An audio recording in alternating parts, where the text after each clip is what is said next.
Hello, hello, beautiful business-minded people. Ito ba ang dialogue natin? Hindi namin kayang magpalaki ng negosyo namin dahil meron kaming mga bata sa bahay. O ganito ba ang dialogue natin? Paano ba naman kaming magiging successful sa business kung lagi na kaming nag-aaway bilang mag-asawa? Imposible na mag-work together kami ng partner ko, sabi nung isang mentee ko. Imposible, Mami En, na magkasundo kami sa negosyo dahil sigurado clash yan. Now, how many times have we said these words to ourselves? Tinitingnan ba natin ang mga successful businesses at iniisip natin na imposible para sa atin dahil may mga anak tayo at may mga responsibilidad sa bahay? But what if I told you that growing a business, even may mga anak kayo sa bahay, could actually be the perfect time to build a successful family business together? So welcome anak sa ating Facebook Live, and today is another Tuesday. Ito yung napaka-special na Tuesday actually dahil ito ang pioneering episode ng aking Meet My Client series. Alam nyo, ang tagal-tagal ko nang nag-i-invite sa aking mga clients na maging guest, pero generally mahiyain po sila. At etong guest natin ngayon, pinilit ko lang maging guest natin dahil marami silang pwedeng i-share na lesson sa atin. At napakabata po nila. Kaya I'm so excited to have you all here today. So mga suki, payagan nyo naman ako, allow me to give a short intro ha, dahil meron tayong mga first-timers. So for the first-timers, ako po ay si Mami Negosyo, but like my coaching clients, students, and mentees, pwede nyo akong tawagin Mami En for short. So together with my husband, ako po ay isang retired business owner ng maraming mga negosyo. Among them, we were franchisees of Chowking for 18 long years, a licensee of STI College in Zamboanga for 28 years. Meron din po kaming naging computer repair shops, pension houses, at saka hanggang ngayon po, meron po kaming mga jewelry stores sa Mindanao. And now, dahil po retired na kaming mag-asawa, naipasa na po namin ang aming mga negosyo sa aming mga anak. And ako naman, nag-focus na rin ako sa pagiging author, online business mentor, coach, speaker, and a course and content creator. Dahil ang mission ko po is ang makatulong at makapag-guide sa lahat ng mga Filipino business owners at saka mga couplepreneurs tulad ng guests natin to grow their businesses more easily and faster. Kaya po meron tayong mga free videos, mga programs na tulad nito. No, alam nyo, what makes me happy is sharing with you all the lessons that I have learned in my 40 plus years as a businesswoman. Para hindi nyo napagdaanan yung mga pinagdaanan ko na napakasakit na mga memories, experiences, mga luha at hardships. So if you'd like to be among the first to access yung mga lessons na sinishare ko, I invite you to subscribe to our free newsletter and starter kit para we can continue to learn from each other. Alam niyo po, dito sa ating mga shows, no, sa aking mga pinopost, hindi lang po kayo yung natututo sa akin. Ako din, no? Marami din akong natututunan sa ating mga guests. So, to do that, if you want to continue learning so that we can learn from each other, please go to maminegosyo.com right now. Right now na. And sign up for more free resources para hindi makalimutan. Okay? maminegosyo.com. At may mga freebies pa po tayo doon. Alright. So, today, we are going to be talking about how couples can build a six-figure online business together even with kids at home. Ito yung kwento ni Yapak Culture. Alam niyo po, napakabata po nitong couple na to at napaka-inspiring. Kaya talagang pinilit ko po sila, binaraso ko sila para maging guest. So, konting kwento lang. Nag-meet kami nitong mga guest natin ngayong araw na to. Last year pa kami nagkakilala when we joined the online program ng mentor namin na pareho na si Alec Cuenca. Napanood nyo na yung si mentor ko, no? Si Alec Cuenca. If not, you can go back and check out the video where I interviewed him also in my Tuesdays program. Now, pareho kami na nag-aaral kung paano may improve ang aming mga videos during that time. At bigla na lang silang nag-DM sa akin at humingi ng business advice. Dahil that was the time na ang dami nilang customers pero hindi makayanan ng kanilang team. At doon na nag-umpisa ang aming almost 1 year na business coach and client relationship. At dahil kahit na super busy sila, willing silang mag-invest sa coaching fees. And most of all, willing silang mag-invest ng time para gawin yung mga pinapagawa ko sa kanila. So I'm so proud na lumaki ang kanilang business. Kanina bago kami nag-umpisa, nagkukwentuhan kami kung ano na yung mga improvements sa business. So basta ako ay napaka-proud na ipakilala sa inyo ang aking kauna-unahang client na willing na magpa-interview online. So allow me to welcome you again and to welcome you and invite you to meet my amazing and my young coaching clients, si Ken at saka si D. Discard. Yan, no? So, Ken and D, no? Thank you so much for joining us today. Hello po, Mami N. Hello po, guys, sa mga nanonood. Thank you so much, Mami N, for having us. And we're so honored po na ma-share sa inyo yung story namin. And of course, sa mga nanonood po ngayon. Thank you po. The honor is all mine, no?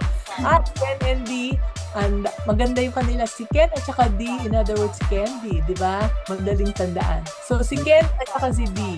Alam nyo, I'm going to ask you some questions first. Tapos, we will get questions din sa ating audience. Okay ba yun? Okay yes, ba sa inyo? Okay na okay po, ma'am. Yan. Now, ang show natin actually is technically 1 hour lang. Kaya lang, dahil sa dami ng questions from our audience, sometimes we tend to go over time. So, until what time po ba kayo pwedeng mag-answer ng questions? Anytime po, Mami N. Basta po makatulong po sa ating audience. Wow. Tingnan nyo, no? Kaya love na love ko sila. So, yan, narinig.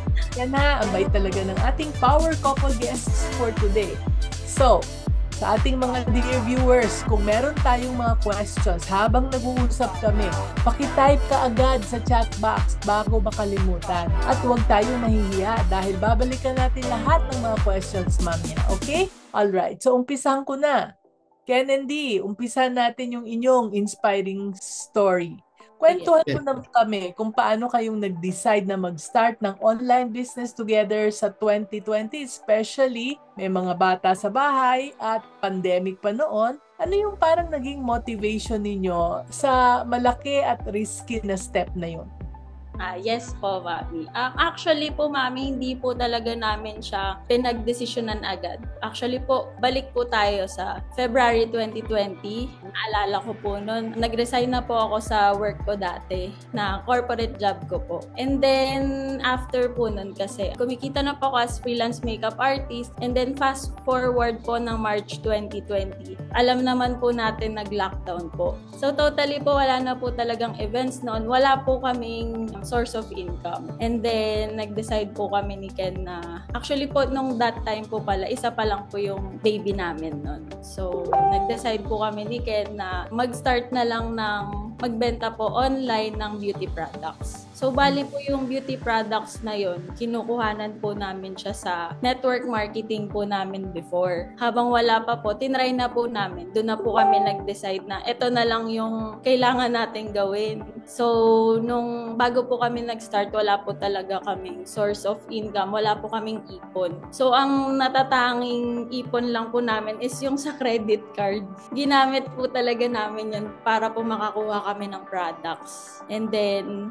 ayun po, nag-aral po kami sa YouTube ng mga basic lang. And then, ayun na po, nag-start na po na nakakabenta na po kami paunti-unti. And then, kami na po nagko-calls, nag-e-encode, nagpapack, nagpapaship po ng orders. And then, yun po, the rest is history. Itutuloy na rin po ni Sir Ken yung iba pong experience namin ng pandemic. Yun, so yun. Again po, welcome sa lahat po ng viewers na nanonood sa atin ngayon. Kwento ko lang din, tama lahat dyan yung sabi ni Ma'am Di kanina. Meron lang kami nung time na yun, meron siyang credit card. So sabi namin, may mga kaibigan po kasi kami that time na nakikita namin, nagpa-prosper na din sila sa e-commerce industry. Kaya lang nung time na yun, medyo hindi kami ganun ka-open pa pagdating sa ganung online kasi nasanay po kami sa traditional na mga pinagkakitaan like direct selling and CD nga po nag-work. Then sabi namin, since lockdown na nga, wala naman na tayong ibang choice. Tayaan na natin to. Kung may mangyari, di maganda. Kung wala naman, pwede pa naman tayong sumubok ulit. Kasi majority po talaga nun, nahihirapan na maghanap ng trabaho. So, nung 2020 po, sobrang challenging siya kasi as in, bago po talaga sa amin yung ganong klase ng industry. And grateful din kami dun sa mga naging part po ng e-commerce journey namin na talagang tsinaga po kami nung nagsisimula pa lang kami. And sobrang risky po that time kasi alam naman po natin, ang daming restriction, wala pang vaccine that time, sobrang higpit. And nauso talaga rin yung mga nag-online selling. Kaya sabi namin, kailangan lang natin na laksan yung loob natin kasi gagawin naman natin to para sa family natin. And yun po, talagang inaral na namin ng tuloy-tuloy yung e-commerce. Hanggang ngayon po, nagagamit pa rin namin siya and pati sa business po namin. So, dun po siya nag-start. Ay, napaka-inspiring naman, no? So it is from traditional business to e-commerce, from a corporate job, no, to business talaga, no. Talagang napaka-strong ng no, motivation na ang family kahit na dalawa pa lang kayo, isa pa lang ang baby ninyo, right? So okay. So ano yung naman, no? Kasi parang you are associated with the brand na Yapak Culture. Ano yung pinakamalaking challenge naman na na-face ninyo as a couple when building Yapak Culture while taking care of your family? Paano nyo na-manage yung syempre ang daming mga risk, ang daming mga uncertainty, no? Tapos magbi-build kayo ng isang brand na gano'n, no? Yapak Culture pa talaga, no? So paano nyo na-manage yung stress and how did it keep your relationship as husband and wife strong? Baling sa Yapak Culture po yan. Nag-start po kami dito. Yung naging challenge po namin dito, hindi naman po dahil sa sobrang hirap po nung business. Kasi medyo, sabi ko nga po, nag-start kami 2020. So, along the way po na ginagawa namin yung negosyo, nagkaroon na po kami ng mga setbacks, mga challenges, and failures. Kaya po nung sinimulan namin si Yapak, yung nakipag-partner po kami dun sa CEO ni Yapak, hindi siya naging ganun kabigat kasi po, part by part namin siyang ginagawa. Ang pinakamalaking challenge po na naranasan na sinimulan namin siya is ang bilis po makalaga nung stocks namin. Yun po dahil sa collaboration na rin po namin nung founder nung Yapak kasi sobrang hands-on po sila. Pagdating po talaga kasi ang expertise po nila is yung pagre-restore po ng sapatos. Sila po talaga yung mga galing doon. And kami naman po, na-coordinate namin yung experience namin sa e-commerce. Kaya nung sinimulan po namin siya, after a month po talaga, sobrang dagsa po nung orders po sa amin. And yun po, ang challenge namin doon, hindi namin maibigay yung enough supplies doon sa mga orders. And syempre po sa pagninegosyo rin, may times na nag-aabono din talaga kami. Hindi naman siya may iwasan kasi syempre po kailangan nating i-establish din yung brand. So yun po yung pinaka naging challenge namin nung first quarter po namin or last year po. Then unti-unti hanggang ngayon naman po may mga challenges pa rin na dumadating, hindi yan nawawala sa negosyo. Pero yun po, masaya naman namin siyang pinagtutulungan. Sobrang grateful po kami sa buong Yapak team, sa e-com team namin. And yun sa founder din po mismo ng Yapak. Actually yan, nakasupport din sila ngayon sa live session po natin. And yung dun po sa question kung paano natin na ma-manage naman yung stress and sa relationship po, si D po, siya magkukwento po sa inyo. Ayun po, Mami. And syempre po, as mag-asawa po talaga, hindi po usual yung couples sa isang business. Nung nagsa-start pa lang po talaga kami, may mga times po na kagaya ko as a woman, may times po talaga na medyo emotional. So, pag may mga ginagawa po akong kunyari sa business namin, pag nagko-comment po siya dun minsan, parang nasasaktan pa ako. Pero, ayun nga, habang tumatagal po, naaaral na po namin at nare-realize namin na mas okay pala na maging professional kapag dating sa business. And yung personal relationship niyong dalawa, syempre, ihiwalay niyo siya sa business. Kasi mas magiging effective at less stress, kumbaga, kung ihihiwalay niyo yung personal relationship niyo sa business. Yun po. And that's very good advice, Dino. I am very inspired dahil talagang hindi lang kayong dalawa ang magka-partner. Meron pa pala kayong partner na yung founder ng Yapak. No, sila yung expertise nila is to restore yung mga sapatos. Yes, Pero po. oo, ang ganda nung sinabi mo, Dino, na ihiwala yung personal relationship sa professional. Kumbaga, kapag nagreklamo si Ken, hindi ikaw yung nirereklamo. Tama Kundi po. yung proseso, kundi yung mga ginawa sa negosyo. Kaya if you don't take it personally, walang away. Pero kung didibdibin mo, di isang linggo kayong hindi mag-uusap. Kayo Totoo din po. nag-awa, di ba? Yan. No? So, ang ganda, no? Ang ganda ng pag-umpisa ng partnership na yon between the two of you and your partnership with the founders of Yapak. So, eto, between the two of you naman, sa inyong dalawa lang, how do you divide the work? No? Sinong nag-handle ng mga paperwork? Sinong nag-handle? Paano nyo nalaman yung strength ng bawat isa? Okay po. Actually, ma'am, and before Yapak Culture po, na dun po talaga namin hinandle yung mga strengths ng bawat isa. Kumbaga, dati po, nagka-clash po kami niyan lagi dahil yung mga ginagawa ko gusto niyang gawin. Yung mga ginagawa niya gusto ko ring gawin. So, dun po kami nagkakaroon ng confusions, tsaka clash lagi. And yun nga po, habang tumatagal, parang nakikita na po namin kung ano talaga yung strengths namin. Na ako pala, ang strength ko is to create content and graphics. Yun po talaga kasi feeling ko yun yung naging positive outcome nung bata ako kahit hindi ko nakuha yung course ko nung college. Kumbaga yun yung hilig ko pala nung bata ako, yun pala yung magagamit ko dito sa business. So yun yung pag-i-edit ko. So dun ko po nakita yung strength ko, and of course kay Ken din po, nakita niya ang strength niya dun sa numbers. Mahilig po siya sa numbers, mahilig po siya mag-strategize. So nahati po namin yung strength namin as siya sa Facebook ads, ako naman po sa more on marketing and content po. Yun. Tama po lahat yun. Ang galing. Opo. Yung time po dati, madalas nung nag-start kami nung hindi pa kami masyado umattend ng mga trainings. Minsan kami mismo, ewan ko kung makaka-relate dito yung ibang mga couples din na nag-business or magkasama sa hustle nila. May mga times po minsan na parang sobrang competitive natin. Tayo mismo as mga mag-partners, di natin namamalayan. Kukompetensyahan na rin tayo. Diba? So, parang dati, for example, nakita ko si Di, ang ganda nung gawa niya sa edit niya or sa pag-photoshoot niya. Siyempre, ma-hype kayo na parang gusto ko din siyang gawin na. Pero yun nga, nung na-discover namin na okay, mas kailangan ko palang mag-focus sa part na to. Kasi kailangan nating maintindihan na hindi naman porket hindi mo nagagawa equally yung napo-provide nung partner mo sa table, malilis yung pagkatao mo. So kasi kada partnership, may kanya-kanya kayong forte. So, imbis na, for example, katawing dalawa, siya nakafocus sa marketing, ako sa ads. Mas bumibilis yung growth ng partnership and ng business kasi mas nag-e-excel kami dun sa bawat field na ginagalawan namin. So, ang sikreto talaga, suportahan mo yung partner mo kung saan yung hilig niya and kung saan siya magaling. Tapos ikaw, focus ka din kung saan ka magaling. Pag pinag-combine yun, mas magiging unstoppable talaga yung tandem niya. Parang ganun siya.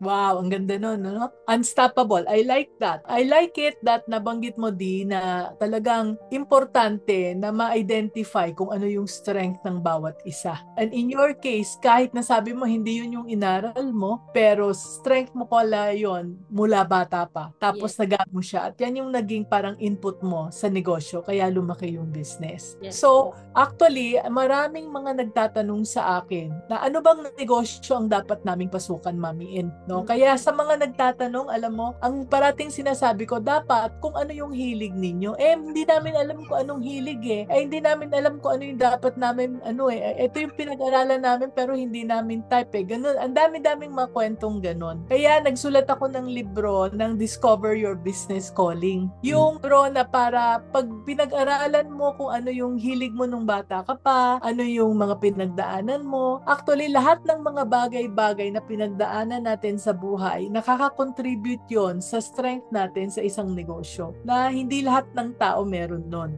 Diba? Tulad din ni Ken, kung ano yung kanyang hilig sa Facebook ads, ang galing niya. Actually, kung ako humihingi ng advice, kailangan ko ng advice, kay Ken kami tumatakbo. Ken, paano ba tong aming Facebook ad, no? Because yun yung talagang galing niya. And totoo yung sinabi mo, kung minsan nag-aaway tayong mag-partner dahil tayo mismo nagko-compete, hindi natin alam. Gusto natin, mas maganda yung gawa ko or mas magaling, ikaw susunod ka sa akin. Pero sa totoo lang, if only we will allow yung isang tao sa kanyang strength and tayo naman, mag-focus tayo sa strength natin, lalong magiging strong yung ating business. Kaya, I totally agree. Ganun din kasi kaming mag-asawa, pinagdaanan din namin yan. Okay, great, no? So, it really makes so much sense. And nung nag-usap tayo last time, narinig namin na you've been selling 6,000 to 10,000 products na consistently. Hindi lang sa Yapak Culture, di ba? Sa iba-ibang industry rin. Okay. Ano ba? Kasi nga, another business that you have is helping people to work with Facebook ads. Yung mga e-com, tinutulungan din ninyo na mag-succeed. Di ba? So, can you share what changed everything for your business?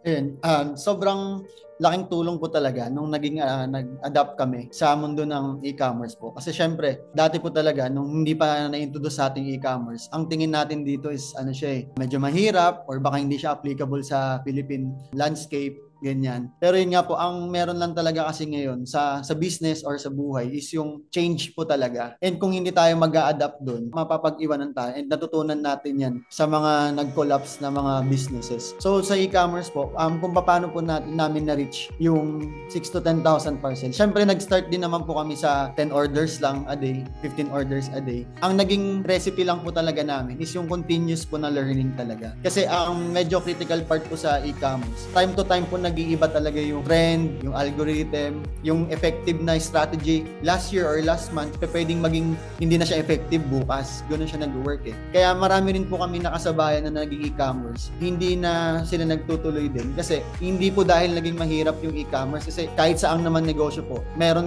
talagang challenges. So ang sekreto, aralin lang po talaga siya. And yun, kung tungkol po sa pag-aaral, inaral namin kung ano yung mga effective po pagdating sa ads, yung mga marketing tools po namin and videos. Kasi kung papansinin po natin, kahit anong ganong kagandang marketing naman yung ipalabas natin sa tao, ang purpose ng business is mag-solve ng problem, hindi lang basta kumita. Next lagi yung profit doon.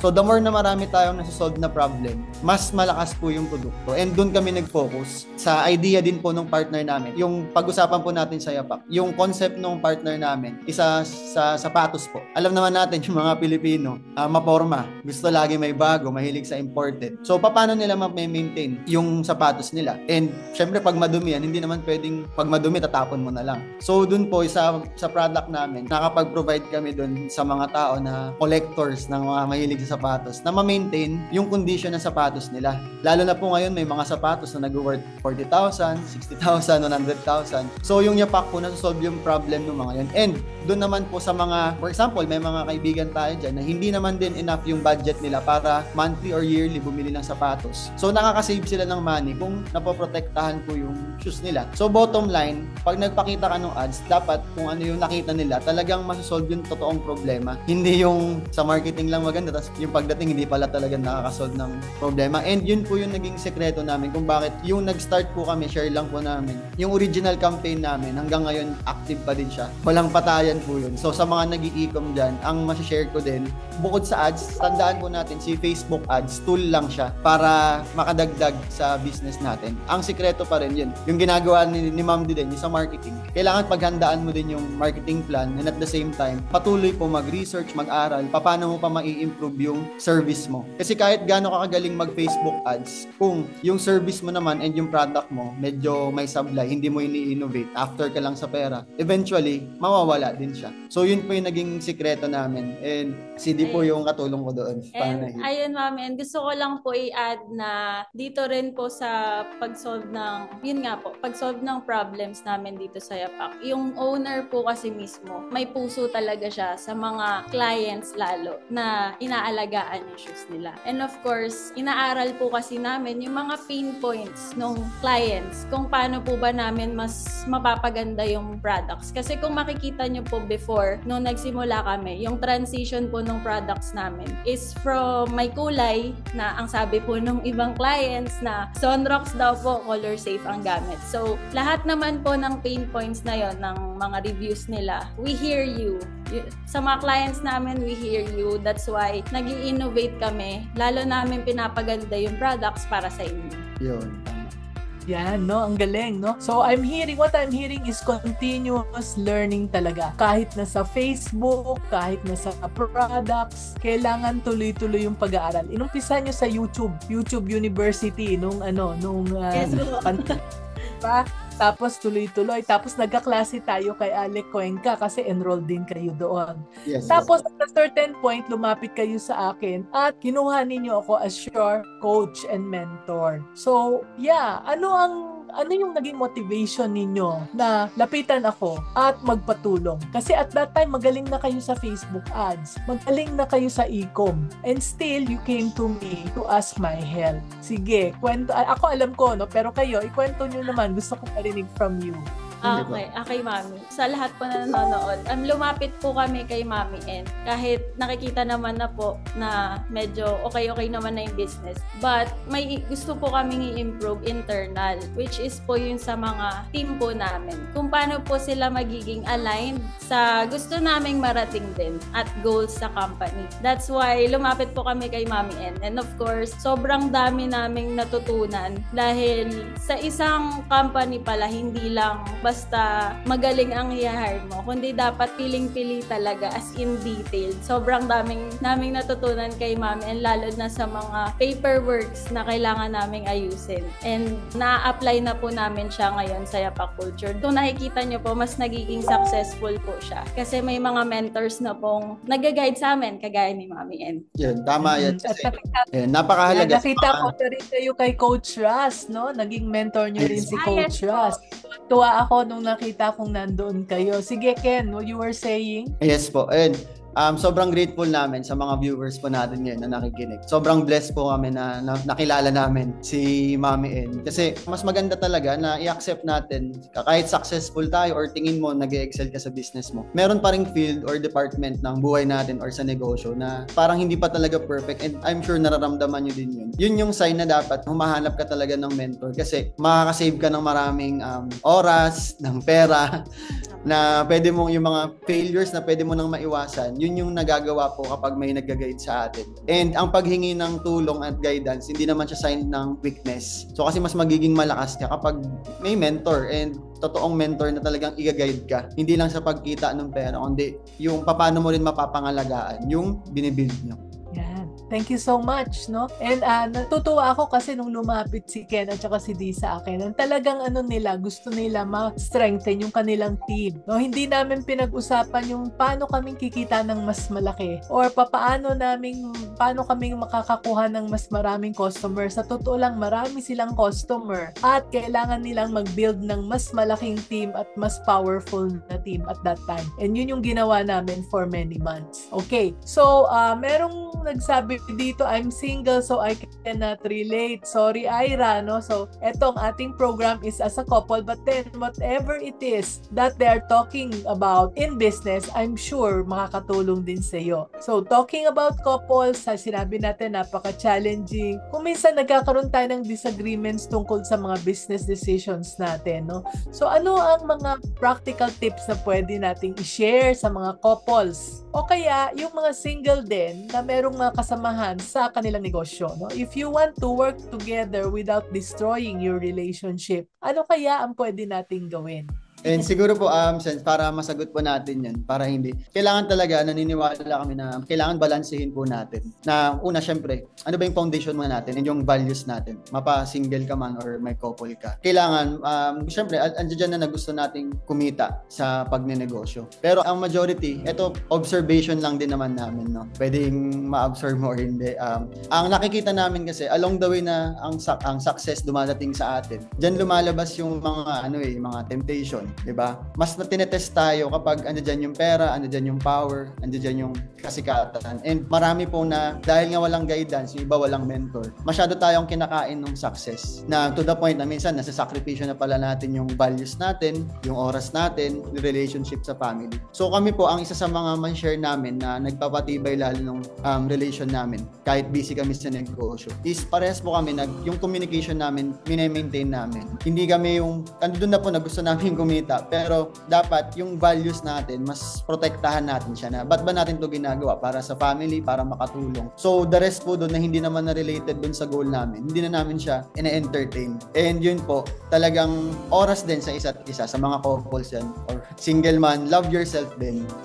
Kasi mahihirapan kang ibigay yun sa ibang tao kung hindi mo kayang alagaan din yung sarili mo, diba? And yun, kami lagi pag may about sa decision making din, hindi kami nagde-decide based on hype or based on emotion. Talagang pinagpupuyatan namin, inuupuan namin, or pupunta kami sa lugar na kalmado. Tapos pag may hindi kami naiintindihan about sa mga decisions namin, pinag-uusapan namin, walang filter. Kung ano yung naramdaman niya, ano yung na-feel ko, ano yung perspective namin doon. And kung mag-fall siya doon sa value values namin, parehas namin igagalang din yung decision ng isa't isa. And majority po talaga, yun yung ginagawa namin. Kaya nalilesen yung pagtatalo, yung pag-aaway, which is alam ko hindi naman may iwasan yun. Pero yun na sikreto, yung mag-communicate kayo honestly na wag yung master your emotion din. Kasi minsan may ego tayo, may pride tayo. Hindi naman nawawala yun. Pero timbangin natin, ano ba yung mas importante? Parang ganun po siya. So, kapag maayos kayong dalawa as couple or at peace ka rin naman sa sarili mo, kapag clear yung nasa loob mo kasi, mas magiging clear yung decision making niyo pagdating sa negosyo. Pero pansinin niyo po, pag yung couple,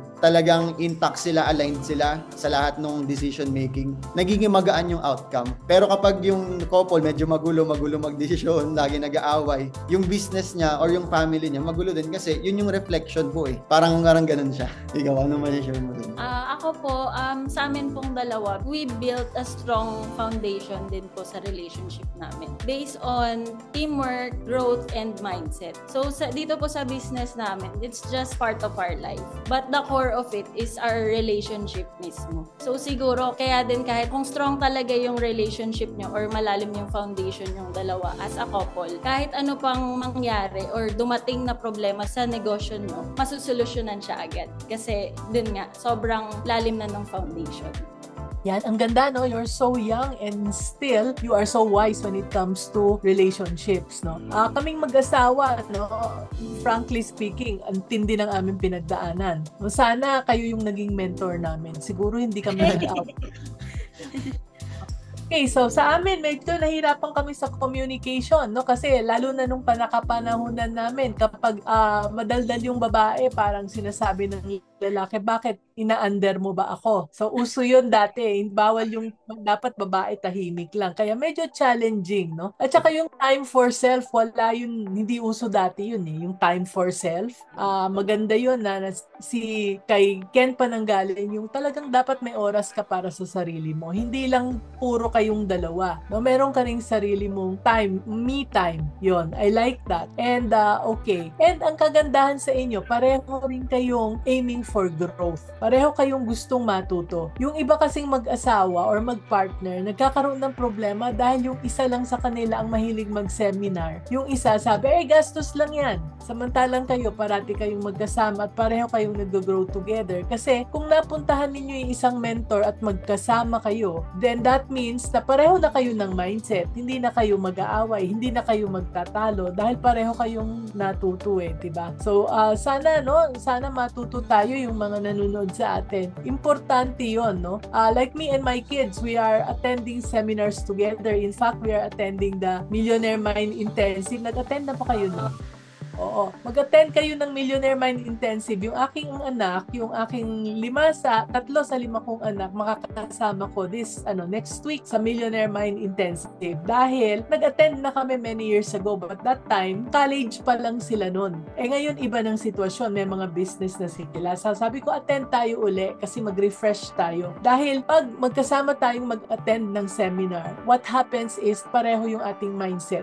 Kung sa kaperahan, dahil Millionaire Mind Intensive yung pangalan ng seminar di pare-pareho yung aming pag-iisip. So those who are interested, you just message us and we can send you our link.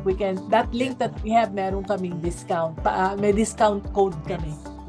Okay, balik tayo dito sa pinag-uusapan natin. Facebook ads talagang, actually dapat ang title nito, Meet My Mentor kasi ikaw yung nagtuturo sa akin, Ken, ng Facebook ads, no? So eto, can you share with us the simple Facebook ad strategy that help you get your first big sales? Alam ko na yung strategy ninyo noon hindi na magwo-work ngayon, pero baka pwede pa rin. Ano kaya yun, no? What is something that our viewers can implement kahit na hindi nila kailangan ng malaking budget? Yan.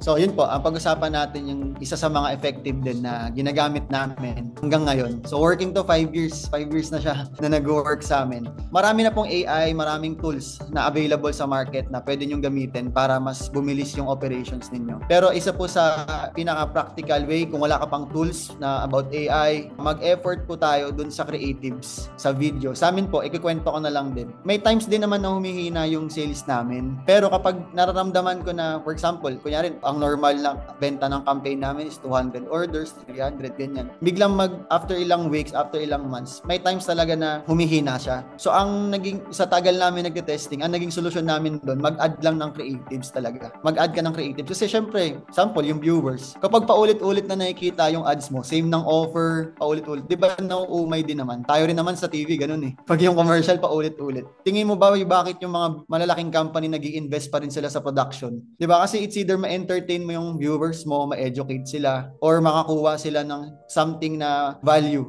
sa videos mo. Kaya nag-i-invest in. Sobrang galing, blessed lang din kami kasi magaling yung editor ng Yapak. And at the same time, yung partner din namin, si Sir Wilfred, siya talaga yung lumalabas sa video din ni Yapak. Siya yung pinapakita niya doon kung paano nililinis, yung real-time na experience ba, paano nag-work yung product, paano siya nakakatulong, paano sinusolve. Kaya isa yun sa factor din, yung nakikita ka ng customer mo. Ang laking bagay, no? Kasi alam naman po natin, di ba? Marami ring naloloko din sa Facebook. May mga imitations, mga ganyan, yung mga products. Isa yun sa naging edge namin kasi yung mukha nung may-ari, yung partner namin, yung founder, siya talaga yung makikita niyo sa video. And sa shoe cleaning namin, kung sakali man na may maging problema sa product or sa sapatos mo, may ino-offer kami na pwede nilang ipadala sa amin yung sapatos nila and dun mismo sa shop namin gagawin. Kami mismo maglilinis for free. Kaya, yun po, mag-focus ka sa video, galingan mo dyan, ano ba yung sample, kung ano man yung product or service mo, ano ba yung pain na nararamdaman ng customer mo dyan?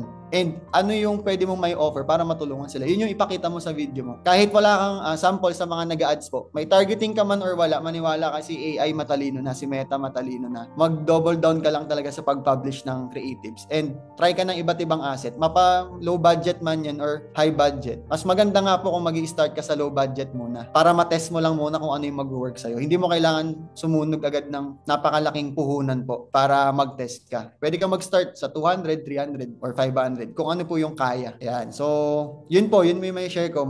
Gandahan yung creatives and para magdagdag ka lang po na magdagdag. Yeah. Ken sorry lang kasi hindi naman kami ganun kagaling sa Facebook ads. Anong ibig sabihin ng mag-add ng creatives? Anong itsura ng creatives? Ayun po. Pwede po yan sa pictures po. Kasi sa Facebook po, pwede kang mag-add ng pwedeng picture yung ipakita mo sa audience mo or pwedeng video. So, sa mga nag-i-start po na mababa lang yung budget, for example, 200, 300. Sa amin nag-work po to hindi ko sinasabi na sa lahat pwede siyang mag-work. Pero yung sinishare ko, yung strategy talaga namin kung paano kami nakaka 500 to 1,000 order a day. So, ang ginagawa po namin, mag-start muna kami. May testing phase po na tinatawag. So, pwede kang mag-alat ng 300 or 500 lang muna sa isang campaign. Ito yung ginagawa ko. Then sa isang campaign, pwede kang mag-add at least 3 to 5 na ad copy. So it's either video ba yan or picture yan. Pwede yun. I-test mo siya kasi doon mo makikita ano yung mas mataas ang engagement or mas maraming nare-reach na audience sa videos mo. Okay. When you say 200 to 500 per campaign, gaano katagal yan? Sa testing phase po, pwede nyo siyang i-observe at least 3 to 5 days or ang ina-advise naman ni Meta is pinakamatagal 1 week. Pero yun po, siguro kung may mas mga session pa tayo na pwede kong maibigay or sa mga viewers po, mamaya magbibigay din naman kami ng link. Pwede naman kayo magtanong sa amin para matulungan namin kayo. Galing. Thank you so much, no? Thank you. Mabait po talaga yan si Ken at saka hindi po sila madamo. Yan, no? So, napaka-practical ng Facebook ads tip. Imagine, 200 to 500 for 1 week. Okay na okay yun, ano? Yun. So, wag tayong matakot na mag-Facebook ads at marami pang maituturo sa atin si Ken. At si Ken naman ay, practical experience, no? Tapos sa creatives, si D ang magaling din dyan. No? Sa idea, si Ken, tapos yung execution, lalo na yung sa art, it is D. Tama ba? Tama ba yung explain ko? Okay. Yes, po. Yan. So, shift naman tayo ng pagiging parents. Topic sa pagiging parents. Maraming mga parents na nanonood na feel nila dahil meron silang anak, lalo na yung mga nanay, wala silang time na mag-start ng business. So, ano yung pwede nating advice na maibigay sa mga parents na to? Kung paano sila pwedeng mag-umpisa kahit na may mga anak sila sa bahay?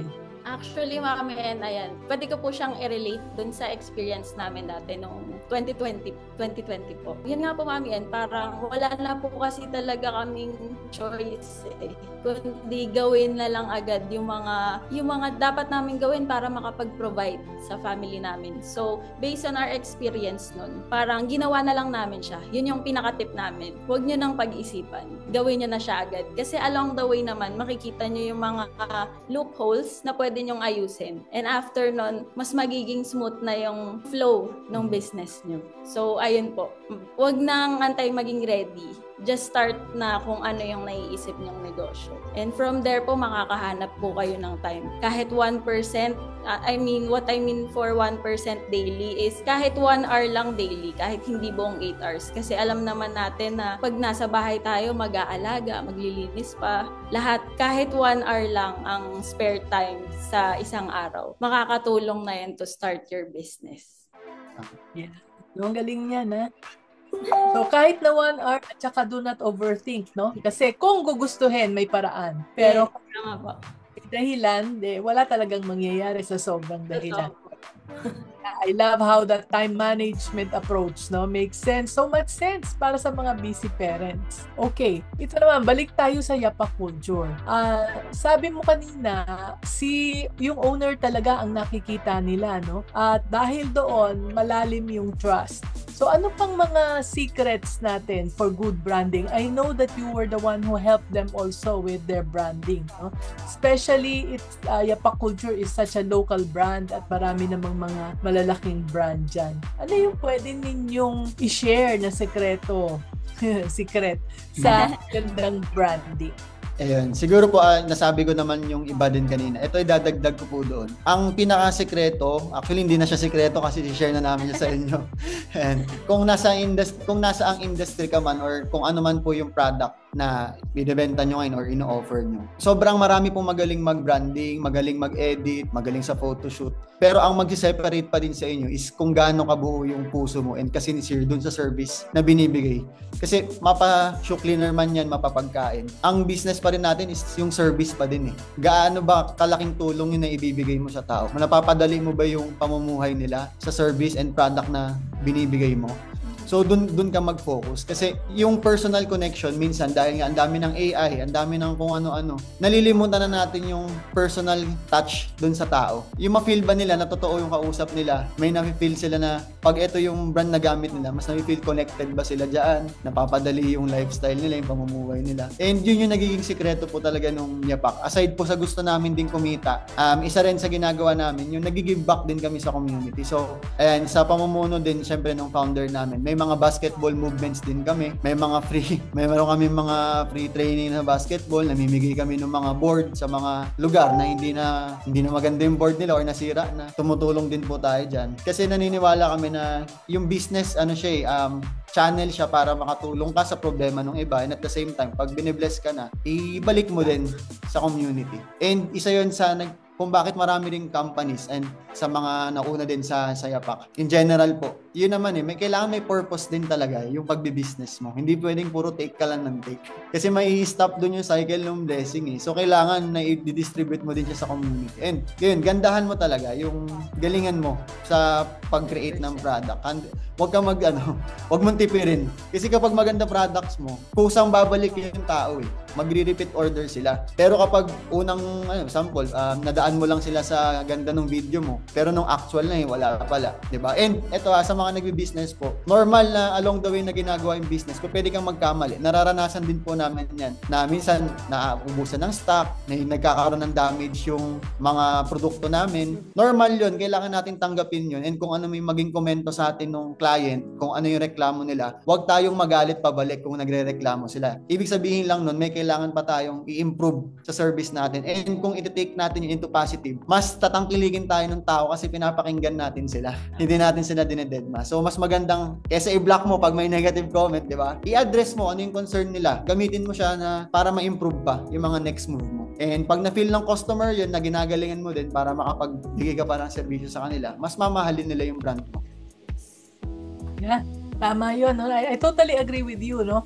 Kung minsan nga, pag bumibili ako ng mga products, tinitingnan ko yung mga reviews. Kung ang review ay 5, ay, hindi ako maniniwala dito. Merong bang ganito puro 5? Wala talagang nagreklamo ni isa. Pero kung may makikita kang konting reklamo na gano'n, makikita mo rin kung ano yung sagot ng mga tao na may-ari ng negosyo at alam nila na meron silang ginagawa para ma-improve yung kanilang services. So, ang ganda ng sinabi mo, Ken, no? Narinig ko sa iyo yung line na business ay channel para makatulong. Okay? Importante may purpose. Hindi lang yung gusto lang namin kumita. Siyempre naman, negosyante, lahat gustong kumita, ba't ka pa nagnegosyo, di ba? Pero going beyond that is something that is what we should focus on. Tapos narinig ko rin kay Dee kanina, sabi niya, ang negosyo, part lang yan namin eh. It's just part of us as a couple. Hindi yan kami. Yun lang ang ginagawa namin. Pero kami pa rin ang couple. So that is a different mindset. Yan ang sinasabing being business-minded. Kapag business-minded tayo, hindi ibig sabihin puro kita,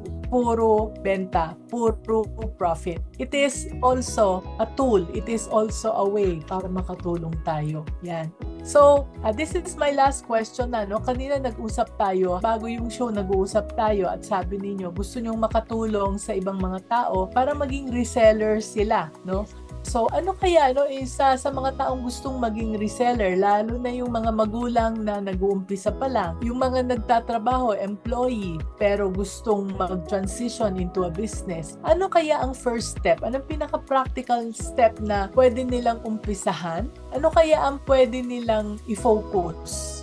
Yun po. Sa mga gusto pong magkaroon ng extra income lang muna, hindi ko kayo i-encourage na mag full-time agad, lalo kung may work ka pa. So, mag-alat ka lang po ng time dyan. Pwede kang, yun nga, sabi nga ni Mami N kanina, mag-start ka dun sa passion mo. Pero kung hindi mo pa talaga maisip, so meron kaming product na effective siya, bumibenta siya, buo na yung marketing tools, may support naman sa amin. So, pwede po kayo mag-apply for reseller. So, bibigay po namin mamaya yung link ng page namin kung saan pwede tayo makapag-usap.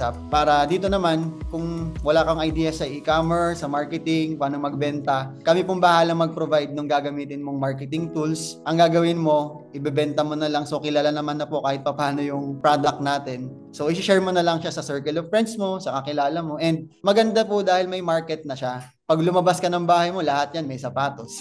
'Di ba? Maulan po ngayon. So, in demand talaga yung panlinis ng sapatos. Meron tayong pantanggal ng mga dumi. Pag medyo inaamag or nauulanan, hindi maiwasan, nagkakaroon ng amoy, may pantanggal tayo ng ganyan. So, i-share mo na lang po yan sa mga kakilala niya. So, pwede po tayong mag-connect para maturuan. Yes, meron po kaming community. Pwede po namin silang i-add dyan for resellers and dun sa mga bago po. Yes. And guys, good news, hindi mo kailangan maglabas ng malaki dito. For as low as 5,000 pesos, pwede ka na mag-start ng business mo. And kami nang bahala doon sa marketing tools. Tutulungan namin kayo.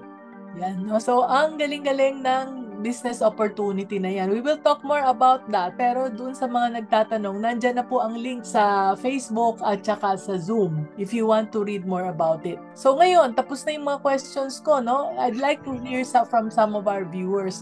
Okay, si Julia Cristel Crescencio. Sabi niya, I run a small food business while studying full-time. Right now, I'm the one preparing, selling, and marketing. And sobra na. I'm wondering how I can keep the business running without sacrificing school. So, kailangan na ba niyang mag-hire ng tao or is it a better way? Is there a better way to manage without stepping away too much? Yan. Ayan po. Yes, hello po. Julia Cristel, hello po, ma'am. So, grabe, sobrang sipag po ninyo at namamanage nyo pa po mag-aral habang nagne-negosyo. So, congrats po sa inyo. Palakpakan naman natin si ma'am. For me po, in our experience, syempre as a couple, kami na pong dalawa ang nagtutulungan sa negosyo. But, nahihirapan pa din po kami na kahit kami ng dalawa. So, kailangan po namin ng team.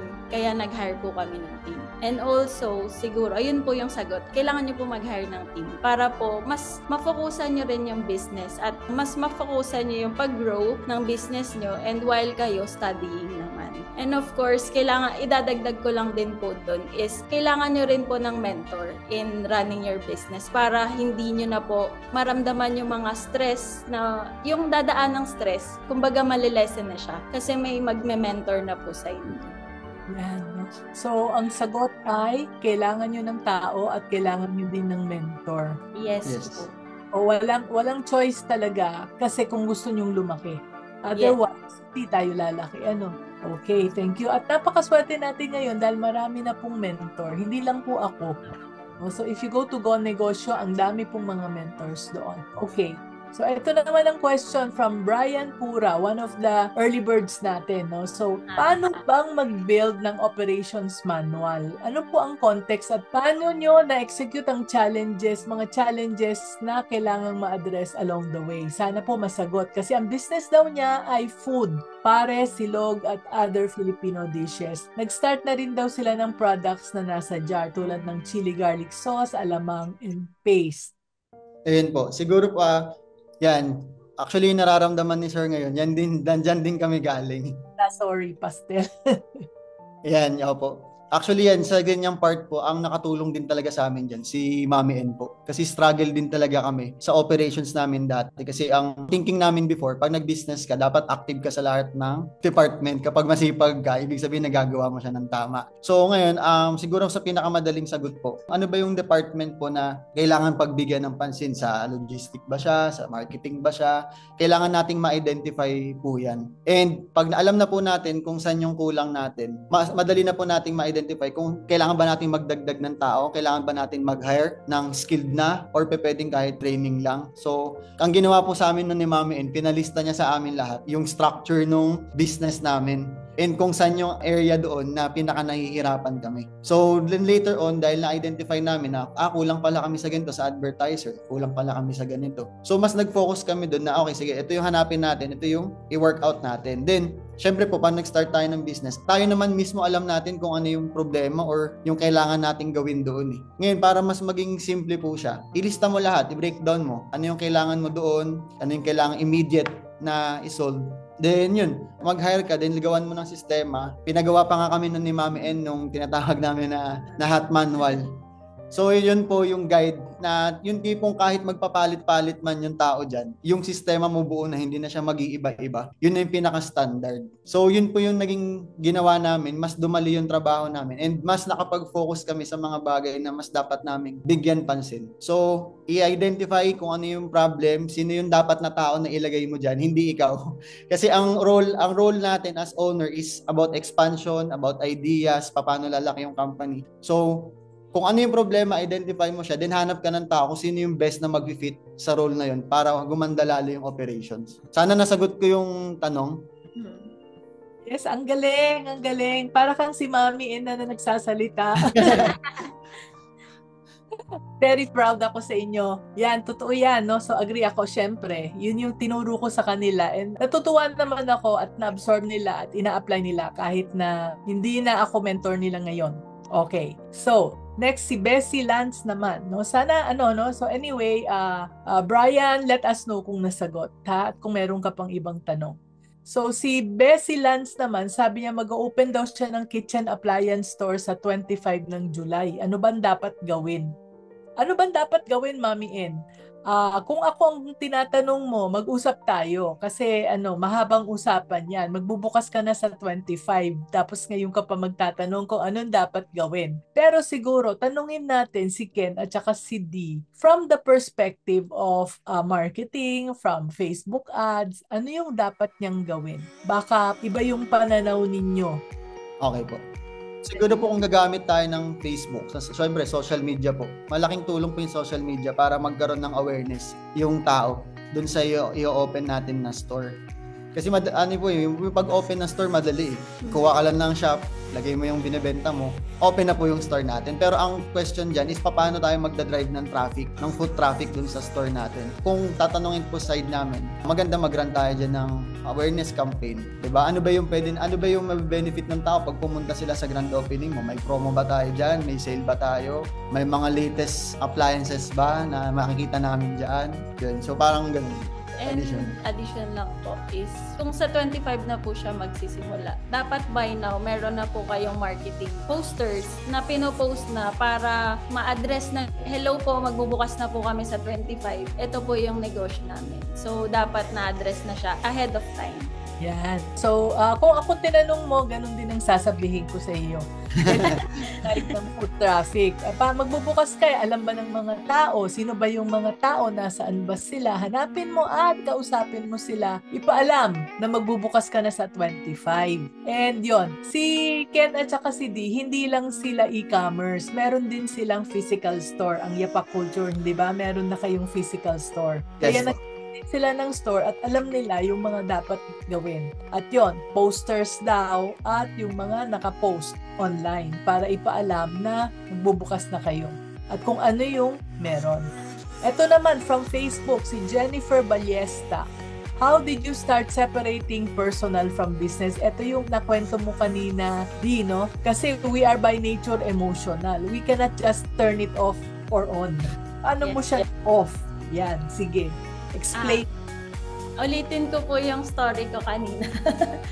Yun po, medyo nung nagsa-start po kami before, medyo emotional po talaga eh. Siguro po yun po yung nature nating mga babae talaga. Very emotional tayo. Kahit konting lang, nasasaktan na tayo agad. And nun po, syempre po, in-address din po namin by communicating po lagi. Kapag may mga nangyayaring ganong situations po sa aming couple, pinag-uusapan po namin yan lagi. Hindi po pwedeng hindi. Kasi hindi po namin marirealize sa bawat isa kung paano po kami makikipag-communicate sa bawat isa, lalo na po in terms of business. Kaya kailangan po talaga ng communication lagi para mas ma-address and ma-realize din po namin kung ano po yung mga hindi na dapat at dapat pang gawin. Pwede ako mag-add doon, Mami En. Ayun po, adagdag ko lang din, tama po lahat yung sinabi. And kailangan din po natin, for example, kung nagbi-business kayo or kung ano yung industry, ano muna yung roles and responsibility nyo doon sa business po ninyo. Kasi mas madali nating may iwasan yung mga clash kapag alam nyo sa isa't isa kung ano yung dapat nyong ginagawa. Hindi kayo magtatalo doon. Then syempre, sa bahay naman, alamang iba na yan. Huwag nyo nang iuwi yung, for example ako, hindi ako pwedeng magpaka-Facebook ads marketer pagdating na sa bahay kasi syempre, personal relationship na namin yan. So, kumbaga parang meron kang hat or maskara na kapag business tayo, ito yung character natin na kailangan nating gampanan. So, pero pag uwi, syempre, ibang usapan na. So, kailangan nating ma-separate siya. So, paano ma-separate? Maging clear, ano ba yung roles and responsibilities nyo as couple dun sa business na ginagawa ninyo.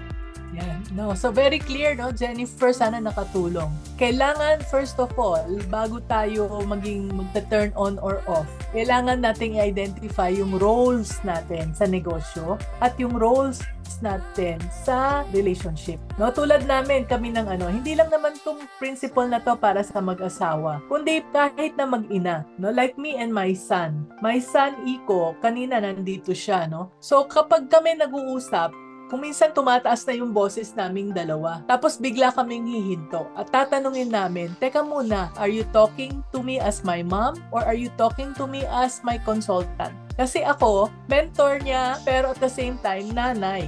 No? So, as nanay, protective ako. As mentor, sinishare ko yung aking experience. Siya naman, I would ask my son also sometimes. No? So, wait lang, I want you to talk to me as my son. Okay, I want you to talk to me as my consultant. Kasi siya, magaling din siya when it comes to IT. And therefore, nagko-consult din ako sa kanya. Pwede din siyang maging mentor ko. Is he my son? Is he my mentor? Or kung minsan, gusto ko lang ilabas yung sama ng loob ko sa ibang bagay.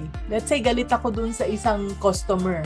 Kailangan kong ilabas. So, I'm talking to him as parang friend, as a friend. Kasi malaki na siya eh. He's 30 years old. So, I'm treating him as my friend kahit na ako 70. Now, which means na ika-clarify natin yung role ng tao na yon habang tayo nagsasalita. Ako ba'y nagsasalita as Facebook ad manager or specialist? Ako ba'y nagsasalita bilang tatay, bilang asawa mo?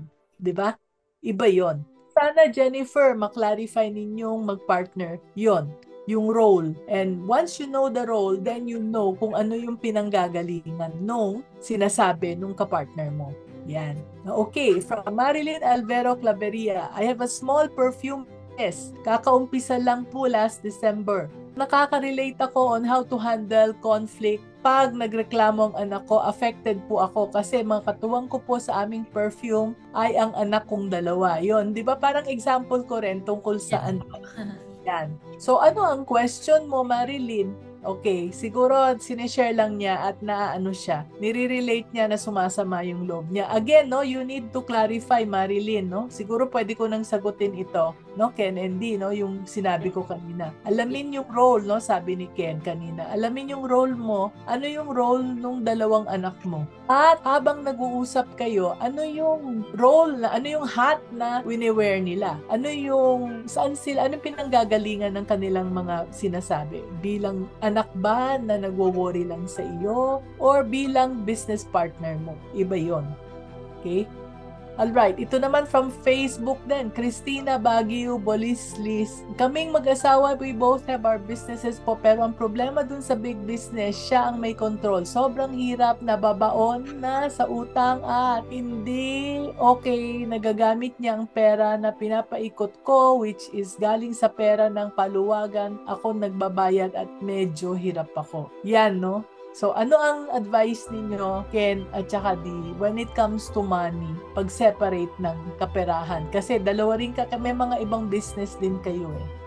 Yun po, napakahalaga po na kapag pera ng negosyo, dapat pera lang siya ng negosyo. Kung tingin mo short ka dun sa personal na budget mo, kailangan gawa mo siya ng paraan nang hindi maapektuhan po yung kaban ng negosyo. Kasi the moment na gawin mo yan or matempt ka kasi may nakikita kang pumapasok na pera dun sa business ninyo, pwedeng masolusyonan yung problema po. Pero band-aid lang siya. Ang masama po dyan kapag naubos na yung kinukuha mo dun sa negosyo, yung mga susunod pa na buwan or taon, paano nyo mas masusustain yung pamumuhay nyo kung mawawalan na ng pondo yung negosyo. And napakahalaga po sa mag-partner yan na maging open po tayo dun sa pagdating sa pera. Kami po ang ginagawa namin ni D, yung natatanggap po namin na income, sinasahuran lang po namin yung sarili namin. So may ginagawa kaming method dyan na ito pang business, ito pang personal, pang peace of mind fund, emergency. Yun na yung tipong kumita man or hindi yung business na for 6 months, dapat secured yung lifestyle natin or magtutuloy-tuloy pa din tayo. And for example, may gusto tayong bilhin or gawin, kailangan secured doon, hindi maapektuhan po yung ibang department ng funds. Kaya sobrang kailangan naging strict and open kayo dyan. Ngayon, kung medyo nabibigatan ka na ikaw yung magbabayad nung kinukuha, so kailangan yung mag-communicate dalawa. Kailangan mo maging honest kasi minsan tayong sample sa couple, nahihiya tayong i-confront yung partner natin kapag may mali sila kasi baka magtampo, baka sumama yung loob. So kailangan nating ma-overcome na hindi naman para mag-away kayo eh. Kailangan yung pag-usapan kung ano yung certain issue. Hindi ka galit sa kausap mo na naiinis ka or nahihirapan ka dun sa nai-experience yun. And kailangan yung i-resolve yun.